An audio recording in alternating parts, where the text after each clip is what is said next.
Good evening, brothers and sisters. Thank you for joining us here at the Blue Lotus Meditation and Mindfulness Center here in central Minnesota, in Brainerd, Minnesota.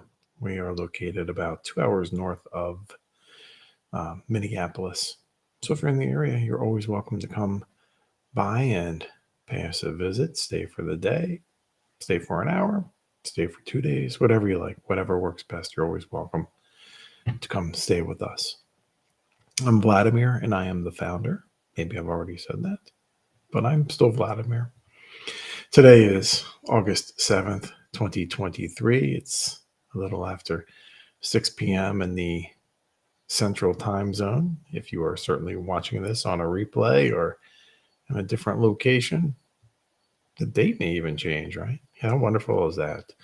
We have this wonderful ability to educate our minds with the Dharma. It's 24/7. There's not a lack of resources, right, with us or others as well, to help nurture and guide us along our path of well-being and liberation. So thank you. Tonight's topic is churning your butter. Right? We can probably think about that a little bit. I myself really enjoy this topic. It's going to tie into our guided meditation tonight of right effort. Right. So if we can think of churning butter, what does that really entail? Right. You got the plunger or the post moving up and down. Making the necessary actions and the motions, right, for us to get the butter or the cream that we need. And so the Dharma is very much like that. It doesn't just happen. There are certain steps, certain activities, that we do need to cultivate and practice on our own. And one of them, we'll kind of focus on today is right effort. And so we will start off with our wonderful guided meditation on right effort. So go ahead and let's begin by taking a moment to settle our bodies into that nice, comfortable position. You can sit up if you like, or you can lay back if you choose. There's no right or wrong way. You may close your eyes or keep them slightly open with a soft focus, looking downward a few feet in front of you if you choose.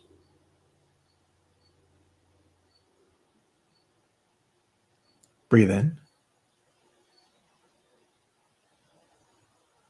Pause. And breathe out.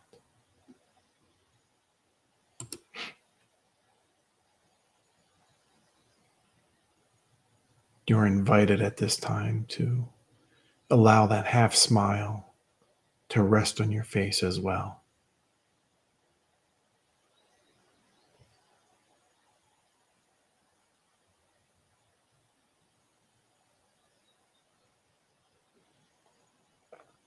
Allow your spine to lift and your shoulders to soften.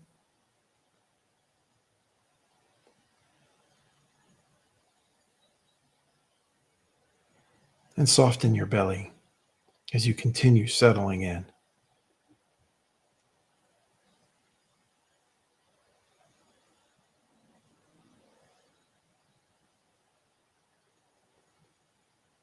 Breathe in.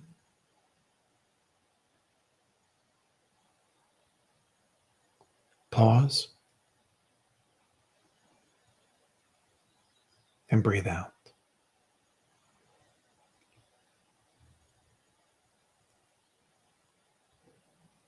Wonderful. And so let's meditate on right effort.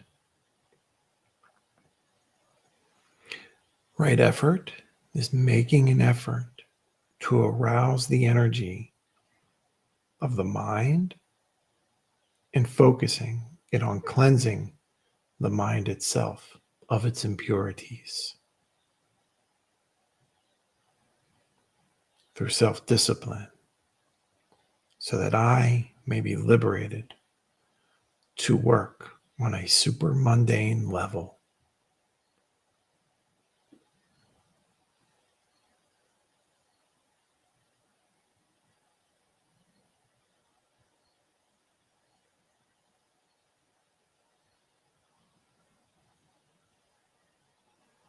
It is important that I prevent the arising of unwholesome mental states before they are awakened,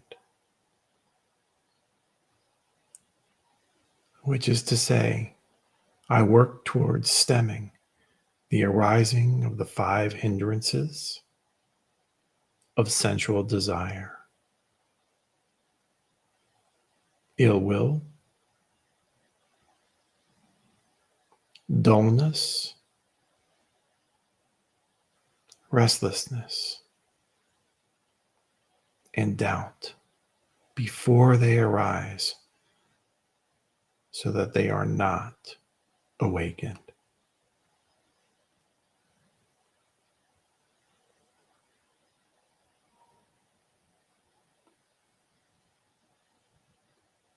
Breathe in, pause, and breathe out.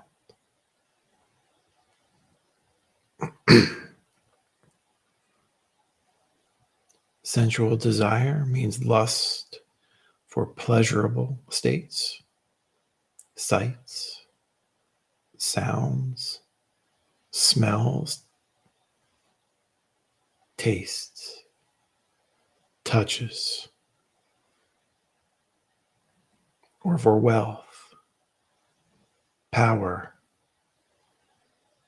position, fame, and their accompanying pleasures.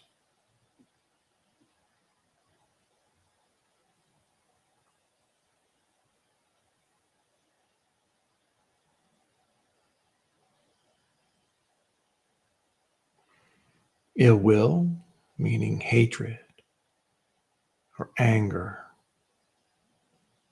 resentment, and repulsion.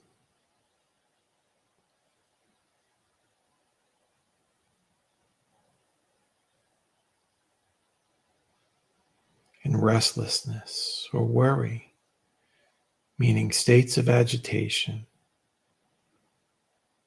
excitement, frenzy, or stress, which keep the mind from focusing.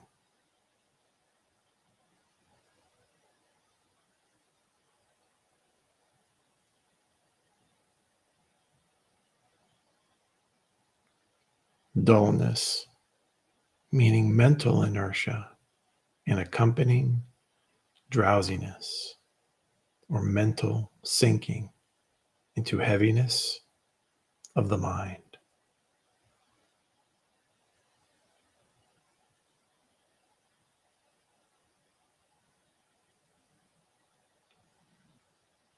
Doubt, meaning a lack of resolution and indecisiveness, which hinders right effort.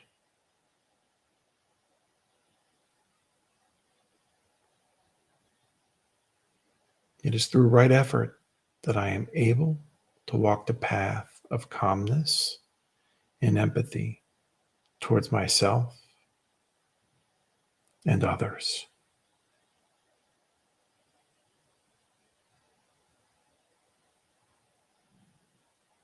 It is through right effort that I am able to walk the path of liberation towards the cessation of suffering towards myself and others.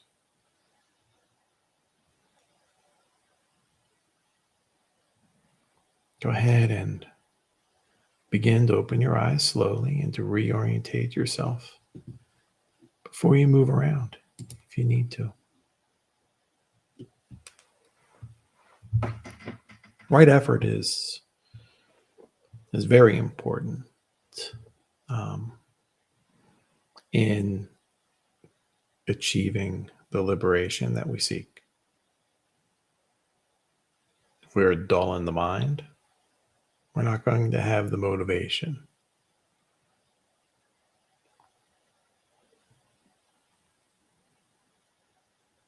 And so the right effort that we bring to any task is important. And growing up, personal story, growing up, whenever I wanted to know something, my mother would always tell me, look it up. Back then, that was well before the age of the internet. So it was go into the dictionary or go into my set of Encyclopedia Britannicas, right? And go ahead and look up whatever it was. So that was the effort. If I wanted to know something, if I wanted to better myself, if I wanted to have a better understanding of the world around me, I had to put forth some effort. Not everyone knows every answer. But there are authorities that do, ones that we can trust. And our parents would certainly be one, for some questions, right? Or our spouse.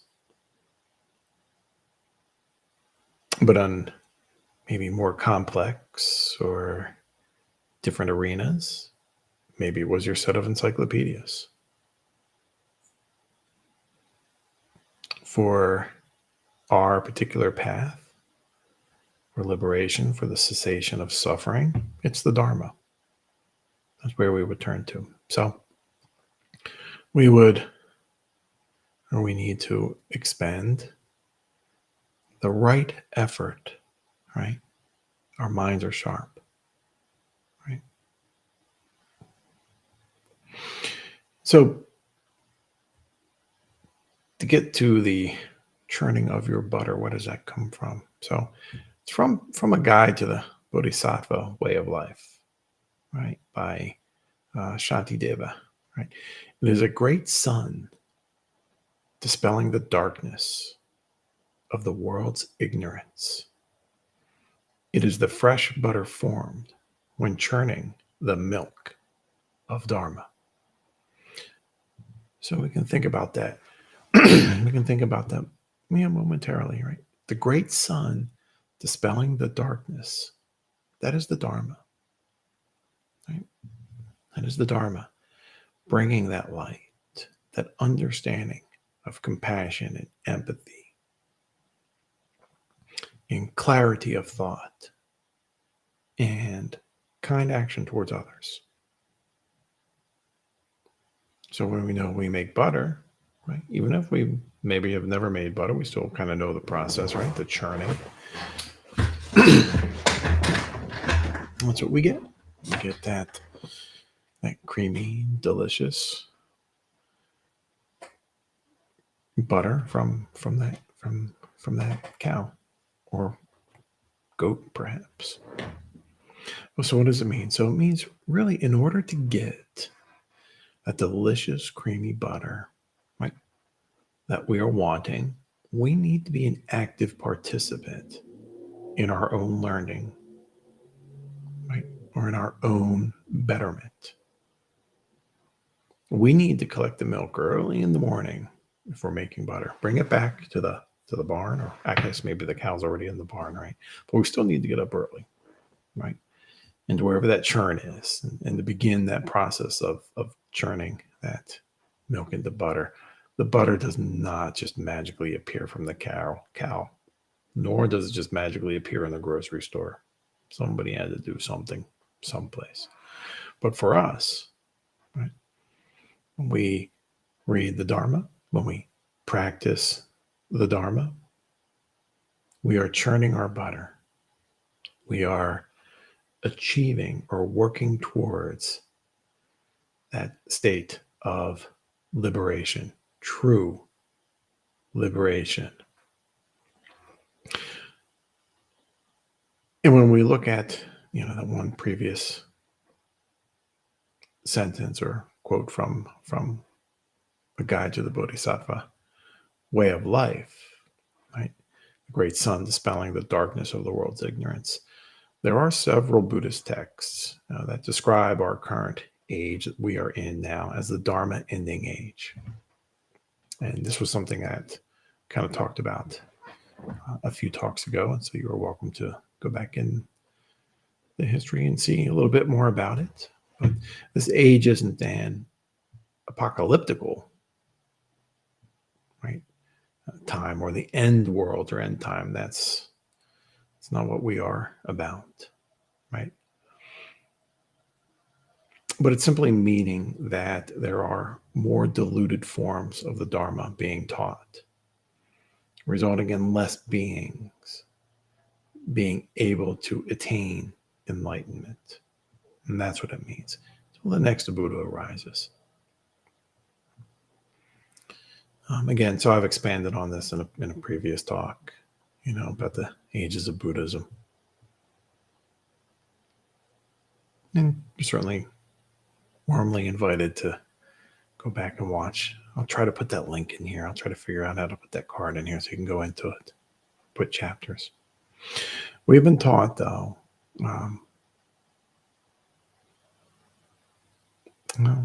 nonetheless, though, we all have the desire to cease our own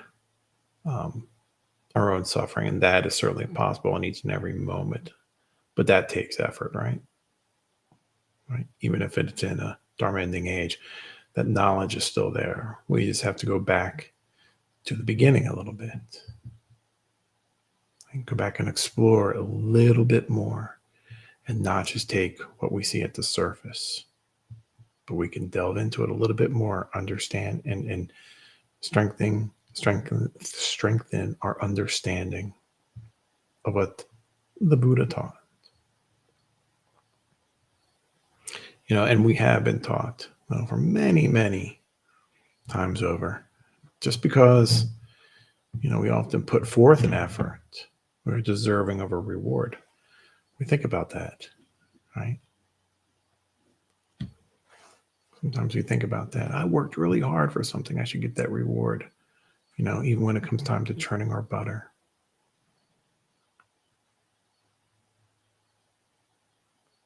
And so really one that kind of came to my mind when I was forming this talk is, if I stay extra hours at work, I'll get that promotion, right? That's probably something that is pretty familiar in our society.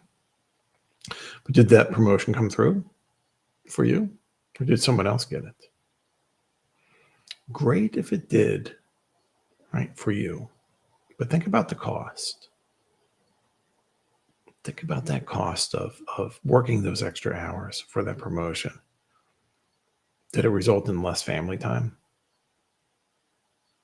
Less time for yourself to nurture yourself? And if you didn't get it, you may feel undeserving, right?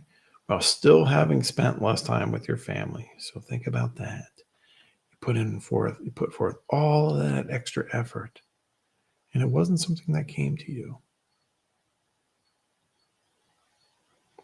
That's not the effort I'm referring to, though, when we're talking about the mindfulness here. That's oftentimes the effort. That's why I kind of put that in there, but it's often the effort that we kind of promote in our society that work hard and get this, right? The effort here is one of equanimity, right? Compassion and empathy, generosity and loving kindness. That is the effort that we are referring to for churning your butter, right? When we mindfully nurture and practice each of those wholesome qualities towards ourselves and others, that is when we are really churning our butter. Not that you shouldn't be mindful at work. You should. People are depending on you, especially if you have, a family. So you are mindful in your employment. That's right livelihood, right? So you can't bring that right effort there too. But we are really referring to that these other nurturing qualities for churning our butter. Because when we practice these virtues or churn them, right, we are able to see others as ourselves and not separate from ourselves. We can see us in them because they are us and we are them. And this takes effort to do so. This is the churning butter. This is the hard part that we often neglect because we are trying to get that promotion working too hard. Right?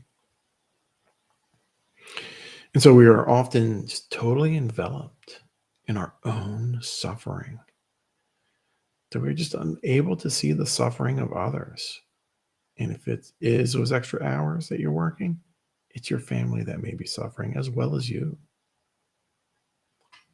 So in this view, we have isolated ourselves and only focus on the unhealthy portion of that cream or the milk, right? The unhealthy focus or unhealthy effort will continue until we make that positive effort to focus on the more desirable portions of that cream. Right? So that's right effort. Right? That's right effort. How do we focus our effort to achieve that liberation, that cessation of suffering towards ourselves and others? So we can realize that when I look at someone else, that person is me. When I look at another living being, that living being is me.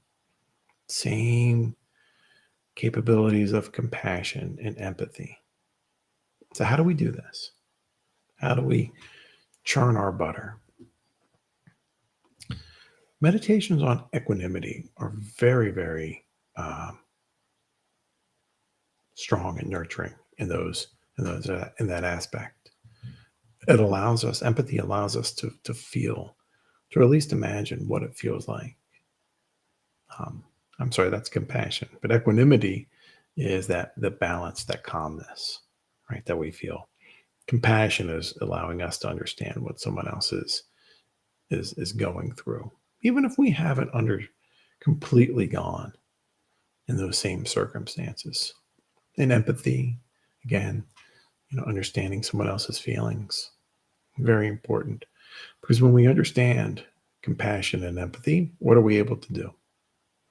We're able to be more generous. We're not stingy with greed, right? We offer loving kindness.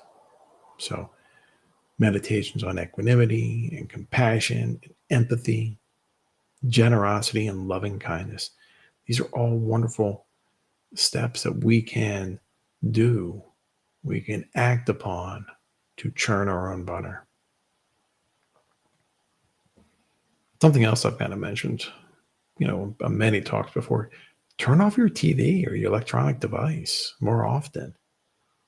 Think about what you see. Think about what you are ingesting in your mind. When you're watching violent shows, you do become a little desensitized.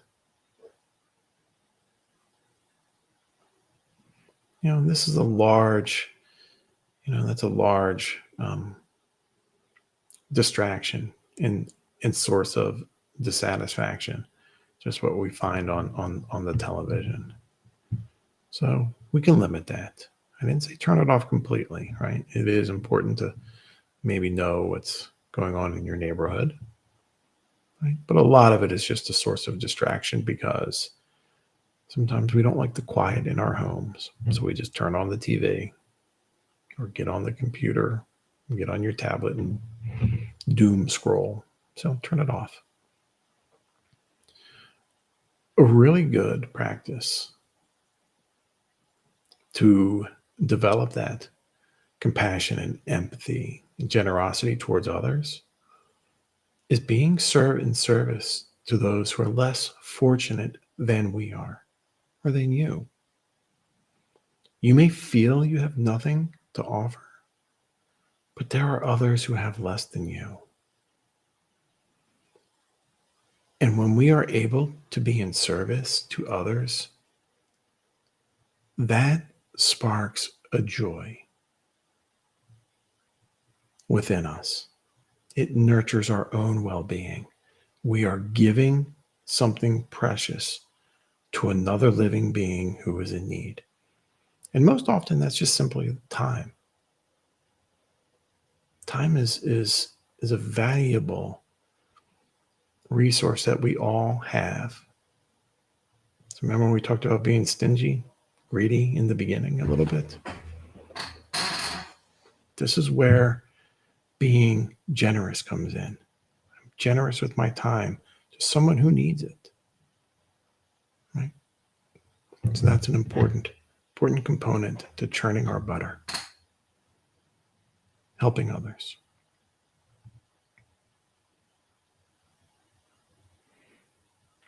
Brothers and sisters, thank you so much for sitting with us this evening.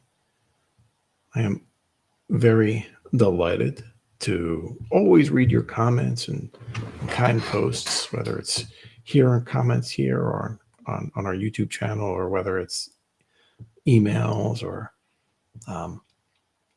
messages, via Instagram or some other social media platform.